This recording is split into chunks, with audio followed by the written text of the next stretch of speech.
Hello everyone, my name is Anurag Verma and welcome to my YouTube channel Deep Learners। तो जैसा कि आप सभी जानते हैं कि मैं पढ़ा रहा था आपको chapter number 9 ray optics and optical instruments और आज है उसकी तीसरी क्लास। ठीक है, तो आज जो हम सबसे पहले पढ़ने वाले हैं वो है मिरर फॉर्मूला। मिरर फॉर्मूला आपने क्लास 10th में भी पढ़ रखा है। क्या होता है मिरर फॉर्मूला? मिरर फॉर्मूला होता है 1/f is equal to 1/u plus 1/u। ठीक है, यहाँ पर जो हमारा f है, f हमारा फोकल लेंथ है, यानी कि पोल से फोकस तक के डिस्टेंस को फोकल लेंथ कहते हैं। ठीक है, v हमारा है इमेज डिस्टेंस। इमेज डिस्टेंस हम कहाँ से लेंगे? पोल से इमेज तक की। ठीक है, u मतलब ऑब्जेक्ट डिस्टेंस। u को भी हम कैसे मेजर करेंगे? पोल से ऑब्जेक्ट तक के डिस्टेंस को हम u बोलेंगे और मतलब पोल से मेजर करेंगे। देखिए हमने साइन कन्वेंशन में पढ़ा था कि all distances are measured from pole. ये रूल है साइन कन्वेंशन का कि आप चाहे फोकल लेंथ मेजर करें, चाहे आप इमेज डिस्टेंस मेजर करें, चाहे आप ऑब्जेक्ट डिस्टेंस मेजर करें, आप सब कुछ पोल से मेजर करेंगे। ठीक है, ये फॉर्मूला बड़ा इंपॉर्टेंट है, इस पे आप न्यूमेरिकल भी आगे सॉल्व कर रहे होंगे। यहीं पर मैं आपको एक तरीका बता रहा हूँ। जैसे देखिए ये फॉर्मूला है 1/f is equal to 1/v plus 1/u। ठीक है, ज्यादातर केसेस में हमें पता होता है कि ऑब्जेक्ट की डिस्टेंस क्या है, u क्या है, ये हमें पता होता है, v निकालना होता है। यू क्यों पता रहता है भाई? ऑब्जेक्ट को मैं ही रखूंगा ना। ऑब्जेक्ट को मैं चाहूँ मिरर से 5 मीटर दूर रख दूं, 10 मीटर दूर रख दूं, ये मुझ पर डिपेंड करता है। बट इमेज मेरे हाथ में नहीं है कि इमेज को मुझे कहाँ बनाना है। ठीक है ना, तो यू हमें पता होता है। ज्यादातर केसेस में आपसे वी ही निकालने को पूछा जाएगा। तो इसी फॉर्मूले को जब आप सिंप्लीफाई करेंगे तो आएगा v is equal to uf upon u minus F. ये हमारा सिंप्लीफाइड फॉर्मूला आ जाएगा। ठीक है, आपको u और f की वैल्यू न्यूमेरिकल में गिवन होगी, आप डायरेक्टली पुट करिएगा, आपको v मिल जाएगा। ठीक है, एमसीक्यू में पूछा जा सकता है एक नंबर में, तो ये इसी को मैंने सिंप्लीफाई करके लिख दिया कि आप तुरंत इसका आंसर निकाल सके। ओके, चलिए आगे बढ़ते हैं। और ये जो हमने मिरर फॉर्मूला देखा 1/f is equal to 1/v plus 1/u, इसका डेरिवेशन देखते हैं। इसका डेरिवेशन इंपॉर्टेंट है, पूछा जा सकता है। ठीक है, इसका डेरिवेशन हम कॉनकेव मिरर में भी देखेंगे और कॉन्वेक्स मिरर में भी देखेंगे। ठीक है, क्योंकि आपको दोनों से पूछा जा सकता है। अगर पूछा जाएगा तो एग्जाम में मेंशन होगा कि आपको कॉनकेव मिरर के लिए करना है कि कॉन्वेक्स मिरर के लिए करना है। तो चलिए आइए कॉनकेव मिरर के लिए हम लोग देख लेते हैं। ये देखिए मैंने एक कॉनकेव मिरर लिया है। ओके, और ये ऑब्जेक्ट है, ये मेरा ऑब्जेक्ट है। इस बार जो मैंने ऑब्जेक्ट लिया है वो पॉइंट साइज लिया है। ठीक है, ये ऑब्जेक्ट है। ऑब्जेक्ट से मैं एक सीधी रे इंसिडेंट करूंगा। ये देखिए मैंने इंसिडेंट की एक रे, जो एम पर आके पॉइंट ऑफ इंसिडेंट इसने बनाया और आफ्टर रिफ्लेक्शन देखिए ये इधर से पास हो गई। ये मैंने एक रे ऐसे बनाई। दूसरी रे देखिए, दूसरी रे मैंने सीधे पास करी और जब मैंने सीधी पास करी तो वो कहां से गई? सेंटर ऑफ कर्वेचर से गई। ध्यान से देखिए, ये सेंटर ऑफ कर्वेचर से ये रे जा रही है और जो रे सेंटर ऑफ कर्वेचर से जा रही है यानी कि वो नॉर्मल इंसिडेंट का केस है। जैसे रे जाएगी वैसे ही वापस आ जाएगी। तो दोनों रेज, ये जो दोनों रेज हैं, ये कहीं यहां पर मिलती हैं और यहीं पर हमारा इमेज बन जाता है। ओके, इसको मैं रफ कर देता हूँ, फिर से आप देखिए इसको अच्छी तरीके से। ओके, यहाँ पर मेरा क्या बन गया? इमेज बन गया। इमेज फॉर्मेशन आपको आई होप सो समझ आया होगा। ये देखिए ये एक मैंने नॉर्मल भी बनाया है सेंटर ऑफ कर्वेचर से। ठीक है, ये नॉर्मल बनाया है मैंने। ये इंसिडेंट रे के साथ भी थीटा एंगल बना रहा है और रिफ्लेक्टेड रे के साथ भी थीटा एंगल बना रहा है। ओके, अब देखिए डेरिवेशन में कुछ कुछ चीजें आपको हल्की हल्की याद रखनी पड़ेगी, तभी आपको डेरिवेशन करने में आसानी रहेगी। ठीक है, एग्जाम में। ओके, तो ये देखिए ये ऑब्जेक्ट है। पोल से ऑब्जेक्ट तक के डिस्टेंस को मैंने u कहा, पोल से इमेज तक के डिस्टेंस को मैंने v कहा और पोल से सेंटर ऑफ कर्वेचर तक की डिस्टेंस को मैंने आर कहा। अब सुनिए इंपॉर्टेंट बात, ये आपको याद करना पड़ेगा कि ऑब्जेक्ट जहां पर मैं लूंगा वहां पर एंगल मैं अल्फा लेट करूंगा, इमेज जहां पर मैं लूंगा वहां पे एंगल मैं बीटा लेट करूंगा, और जहां पे सेंटर ऑफ कर्वेचर मैं लूंगा वहां पे एंगल मैं गामा लेट करूंगा। ठीक है, ये तीन सी बातें आपको याद करनी पड़ेंगी। ओके, इसके बाद आप देखिए, मैं एम से इस प्रिंसिपल एक्सिस पर एक परपेंडिकुलर ड्रॉ करूंगा। ठीक है, एम पी डैश मैंने ड्रॉ किया और इसकी जो लेंथ है वो है एच। ठीक है, अब हमने पढ़ रखा है कि हमें स्फेरिकल मिरर्स जो पढ़ने हैं अपने सिलेबस में, वो सारे स्फेरिकल मिरर्स स्मॉल एपर्चर के होंगे। और हमने लास्ट क्लास में डिराइव किया है कि स्मॉल एपर्चर के मिरर के लिए focal length is equal to R upon 2। ठीक है, और चूंकि मिरर स्मॉल एपर्चर का है इसलिए P डैश और P लगभग लगभग बराबर होगा। देखिए P dash will tend to P, P dash और P के बीच में बिल्कुल अंतर नहीं है, बहुत ही जीरो के बराबर का अंतर है। यहाँ पर फिगर में आपको थोड़ा सा बड़ा दिख रहा है लेकिन एक्चुअली में जो मिरर्स होंगे स्मॉल एपर्चर के उसमें P और P डैश के बीच में बिल्कुल अंतर नहीं होगा। तो आप कह सकते हैं कि FP डैश बराबर होगा। ठीक है, अब देखिए ट्रायंगल OMP पे, फिगर में ध्यान से देखिए ट्रायंगल OMP में आप देखिए tan alpha is equal to h upon minus U क्यों? क्योंकि मैंने बोला था, देखिए इंसिडेंट रे ऐसे गई ऐसे वापस आ गई, इंसिडेंट रे जिस तरफ यानी कि इधर की डायरेक्शन पॉजिटिव, इसके अपोजिट में मैं जो डायरेक्शन मेजर करूंगा वो होंगी नेगेटिव। तो इसके अपोजिट में ही v मेजर किया जा रहा है, इसके अपोजिट में ही u मेजर किया जा रहा है, इसके अपोजिट में ही f मेजर किया जा रहा है। तो तीनों को हम नेगेटिव साइन के साथ रखेंगे। साइन कन्वेंशन इसीलिए पढ़ाया गया था कि आगे जब आप डेरिवेशंस कर रहे होंगे, न्यूमेरिकल्स कर रहे होंगे तो आपको साइन कन्वेंशन का यूज पड़ेगा। ओके, तो ये हो गया। ट्रायंगल एमसीपी में आप देखिए तो tan ये गामा हमारा हो गया h अपॉन माइनस आर। आप tan MIP में देखिए तो tan बीटा हमारा हो गया h upon minus v। Okay, आगे बढ़ते हैं। अब देखिए, ये तो मैंने आपको बता ही दिया, ट्रायंगल OMP में tan अल्फा हो गया h upon minus U, tan gamma हो गया h upon minus R, tan beta हो गया h upon minus v। Okay, अब आप जरा ट्रायंगल OMC को ध्यान से देखिए, मैं इसको थोड़ा सा हाईलाइट करना चाहूंगा। OMC ट्रायंगल, ये रहा OMC, ये OMC ट्रायंगल अगर आप देखिए तो ये alpha angle plus this theta angle will be equal to this gamma angle. क्यों? देखिए अल्फा, ये जो अल्फा वाला एंगल है, एक मिनट फिर से मैं दिखा दूं आपको, ये अल्फा प्लस दिस थीटा ये किसके इक्वल होगा? ये गामा के इक्वल होगा। क्यों? एक्सटीरियर एंगल ऑफ ट्रायंगल, ये प्रॉपर्टी होती ट्रायंगल की, एक्सटीरियर एंगल ऑफ ट्रायंगल। समझ गए आप लोग? तो इसीलिए मैंने लिखा है ट्रायंगल OMC में theta plus alpha is equal to gamma. दूसरी बात, ट्रायंगल CMI में आप देखिए, ट्रायंगल CMI में देखिए, देखिए मैं हाईलाइट कर देता हूं CMI को, ये रहा CMI। CMI में अगर आप देखेंगे तो आप ये पाएंगे कि gamma plus theta is equal to beta because of exterior angle of triangle.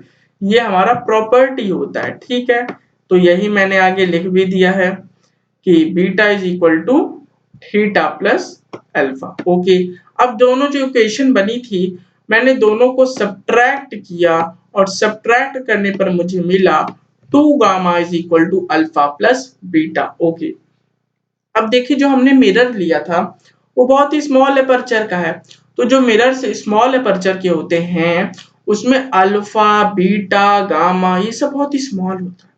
और आप क्लास 11th से पढ़ते जा आ रहे हैं कि जब अल्फा बीटा गामा बहुत स्मॉल होता है तो tan अल्फा लगभग लगभग अल्फा के बराबर होता है, tan बीटा लगभग लगभग बीटा के बराबर होता है, tan गामा लगभग लगभग गामा के बराबर हो जाएगा।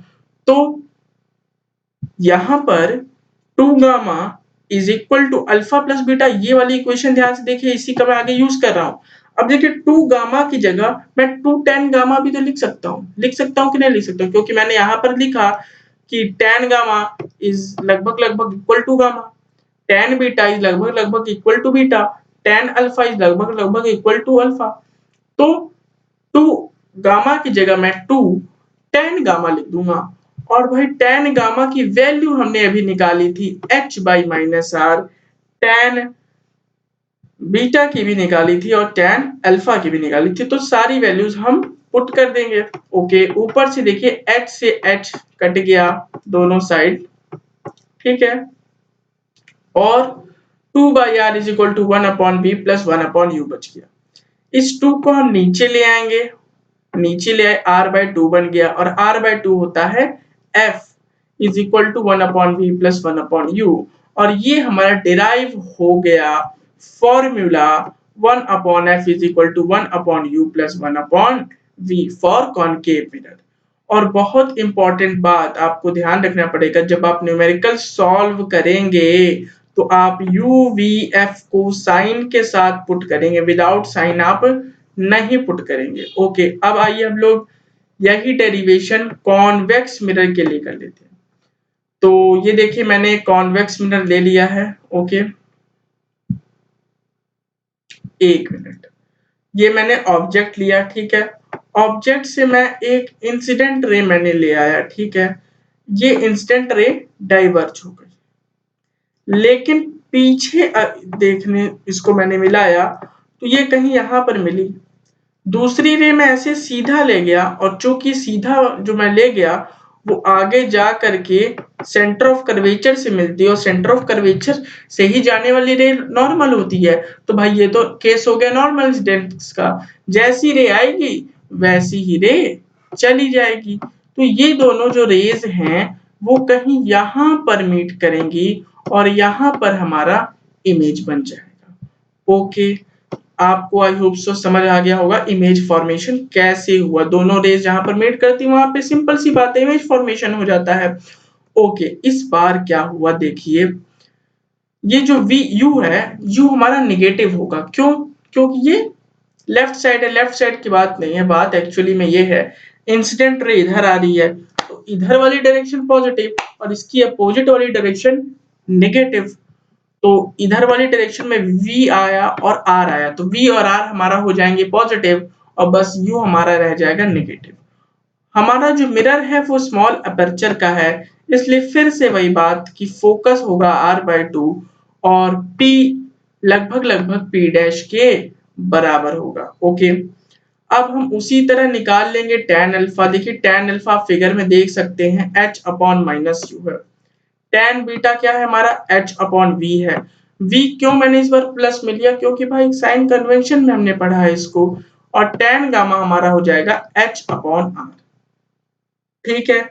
नेक्स्ट बात क्या है कि जो हमारा अल्फा बीटा और गामा है वो बहुत ही ज्यादा छोटे हैं, और चूंकि ये अल्फा बीटा गामा बहुत छोटे हैं इसलिए tan अल्फा लगभग लगभग अल्फा के बराबर होगा, tan बीटा लगभग लगभग बीटा के बराबर होगा, और tan गामा लगभग लगभग गामा के बराबर होगा। अब देखिए ट्रायंगल OMC को देखिए ध्यान से, ट्रायंगल OMC कहाँ गया ट्रायंगल OMC कहाँ गया, मैं आपको दिखाता हूँ, एक मिनट। OMC, OMC, ये वाला ट्रायंगल आप देखिए, एक मिनट में ये नीचे वालों को मैं रफ कर दूं, UV ये सब। OMC ट्रायंगल को अगर ध्यान से आप देखें तो alpha plus gamma is equal to this theta, क्यों भाई एक्सटीरियर एंगल ऑफ ट्रायंगल, ठीक है। मैं बहुत ध्यान से दिखाऊं तो ये देखिए ये रहा हमारा ट्रायंगल, ये रहा ट्रायंगल, जो एक्सटीरियर एंगल होता है ये थीटा एंगल होता है, वो अंदर वाले रिमोट एंगल की सम के इक्वल होता है, ठीक है। अल्फा प्लस गामा की सम के इक्वल होगा ये थीटा। ओके, तो इसलिए मैंने लिखा कि theta is equal to alpha plus gamma, ये आपको समझ में आ गया। अब देखिए ट्रायंगल MCI को ध्यान से देखिए, चलिए ट्रायंगल MCI को भी देख लेते हैं। MCI ये वाला ट्रायंगल देखिए, तो इस ट्रायंगल में आप देख सकते हैं कि theta plus gamma is equal to beta है। क्यों? Exterior angle of triangle. Okay, अब देखिए ये मैंने दोनों इक्वेशंस आपको बता दिया कैसे लिखा है, ठीक है। अब देखिए ये बात याद रखिएगा, अभी देखिए हमने जब कॉनकेव मिरर का डेरिवेशन किया था तो हमने थीटा को एलिमिनेट किया था। मैंने आपको बोला कि एक बात आपको डेरिवेशन में याद करनी पड़ेगी, क्या? ऑब्जेक्ट जहां होगा उस एंगल को मैं अल्फा लेट करूंगा, इमेज जहां पे होगी उस एंगल को मैं बीटा लेट करूंगा, और सेंटर ऑफ कर्वेचर जहां पे होगा उस एंगल को मैं गामा लेट करूंगा। एक बात और आपको याद रखनी पड़ेगी कि मैं हमेशा थीटा को ही एलिमिनेट करूंगा। यहाँ पर तो हमारा थीटा आराम से एलिमिनेट हो गया, लेकिन यहाँ पे एलिमिनेट करने के लिए क्या करना पड़ेगा? यहाँ पे एक थीटा की इक्वेशन है, दूसरी इक्वेशन में आप क्या करिए, सिंपली थीटा को एक साइड ले लीजिए, बीटा को उधर बुला लीजिए। जब आप ऐसा कर लेंगे, ओके, ये मैंने थीटा को एक साइड ले लिया, तो ये वाला पार्ट हमारा लेफ्ट हैंड साइड वाला पार्ट ऑटोमेटिकली बराबर हो जाएगा। और दोनों को जब मैं इक्वेट करूंगा तो मेरे पास इक्वेशन आ जाएगी 2 alpha is equal to beta minus alpha. Okay, और अभी हमने यहीं पर देखा कि अल्फा लगभग लगभग tan अल्फा के बराबर होगा, बीटा लगभग लगभग tan बीटा के बराबर होगा, और गामा लगभग लगभग tan गामा के बराबर होगा। इसलिए यहाँ पे अल्फा की जगह मैंने tan अल्फा लिख दिया, बीटा की जगह मैंने tan बीटा लिख दिया, और सॉरी यहाँ पे गामा की जगह मैंने tan गामा लिख दिया है, और यहाँ पे अल्फा की जगह मैंने tan अल्फा लिख दिया। ओके, और हमने अभी पीछे ही वैल्यू निकाली कि tan अल्फा है 2h/r, ठीक है, tan बीटा है h/v, tan और tan अल्फा है h/-u, ठीक है ना। यू ही हम माइनस में ले रहे थे, तो ये देखिए ये माइनस और ये भी माइनस, तो माइनस माइनस क्या हो जाएगा? प्लस हो जाएगा। और नेक्स्ट स्टेप में देखिए h हम काट देंगे दोनों साइड से, ओके, और इस 2 को नेक्स्ट स्टेप में नीचे में ले आऊंगा, और जब 2 को मैं नेक्स्ट स्टेप में नीचे ले आऊंगा तो बन जाएगा ये 1/r/2, और 1/r/2 हो जाएगा 1/f, और ये मेरा डिराइव हो जाएगा कॉन्वेक्स मिरर के लिए भी formula 1/f is equal to 1/v plus 1/u। फिर से ध्यान देने वाली बात क्या है कि एफ वी यू को न्यूमेरिकल सॉल्व करते वक्त हम साइन के साथ रखेंगे। न्यूमेरिकल क्या, अभी हमने डेरिवेशन भी किया तो भी हमने इसको किसके साथ रखा? साइन के साथ रखा। इसलिए मैंने साइन कन्वेंशन आपको लास्ट लेक्चर में बता दिया था, बिकॉज इसका आगे बहुत यूज पड़ने वाला है। ओके, चलिए अब हम लोग नया टॉपिक स्टार्ट करते हैं। टॉपिक का नाम है मैग्निफिकेशन। मैग्निफिकेशन को हम स्मॉल m से डिनोट करते हैं। इसे हमने पिछले लेक्चर में भी पढ़ रखा है कि मैग्निफिकेशन होता है height of image upon height of object, ठीक है। ये तो डेफिनेशन हो गई। अगर आपसे कोई कहे कि भाई मैग्निफिकेशन की डेफिनेशन बताओ, तो आप बोलेंगे magnification is defined at that quantity, it is a ratio of the, आप सिंपली डिफाइन करेंगे कि magnification is ratio of height of image to height of object. ये तो हमारी डेफिनेशन हो गई मैग्निफिकेशन की, लेकिन डेरिवेशंस करते वक्त एक अजीब सी चीज पाई गई कि magnification height of image upon height of object तो होता है, साथ साथ माइनस वी अपॉन यू के भी बराबर होता है। तो अब बात आती है कि magnification minus v upon u के इक्वल कैसे हुआ, इसको हमें डिराइव करके बताओ। तो वही अब हम देखेंगे, magnification equal to minus upon u, v upon u का डेरिवेशन देखेंगे। तो देखिए डेरिवेशन के लिए मैंने ले रखा है इस बार कॉनकेव मिरर, ये लिया है मैंने कॉनकेव मिरर, और कॉनकेव मिरर की मदद से हम करेंगे डेरिवेशन। ओके, तो ये देखिए ये ऑब्जेक्ट है ए बी, ऑब्जेक्ट रहा ये मेरा ए बी। एक मिनट, ऑब्जेक्ट से मैंने एक रे पैरेलल में ले गया, ये देखिए पैरेलल रे में ले गया, तो जो पैरेलल रे होगी आफ्टर रिफ्लेक्शन फोकस से पास करेगी, ठीक है। दूसरा मैंने ओब्लिक इंसिडेंस का केस यूज किया जो लास्ट लेक्चर में मैंने पढ़ाया था। पोल पे मैंने थीटा एंगल बनाया, नॉर्मल से इसने थीटा एंगल बनाया, तो आफ्टर रिफ्लेक्शन ये थीटा एंगल बना करके पास कर जाएगा। दोनों रेज जहां पर मिलती हैं वहीं पर इमेज बन जाएगी, तो यहां पर मिली तो यहीं पर इमेज बन गई। ओके, अब देखिए आपको दो ट्रायंगल्स देखने, पहले ए बी पी ट्रायंगल देखिए, ये वाला ट्रायंगल देखिए ए बी पी, और साथ के साथ आप देखिए बी डैश पी ए, ये वाला ट्रायंगल देखिए। बहुत ज्यादा इसमें खिचड़ी हो गई है। तो इन दोनों ट्रायंगल को देखिए आप लोग ध्यान से। नेक्स्ट स्टेप में मैं इसको सिमिलैरिटी से प्रूफ करने वाला हूं। अब मैं इसको मिटा देता हूं, ठीक है, 1 मिनट मिटा देता हूं। बस आप इन दो ट्रायंगल्स पर गौर करिए, ए बी पी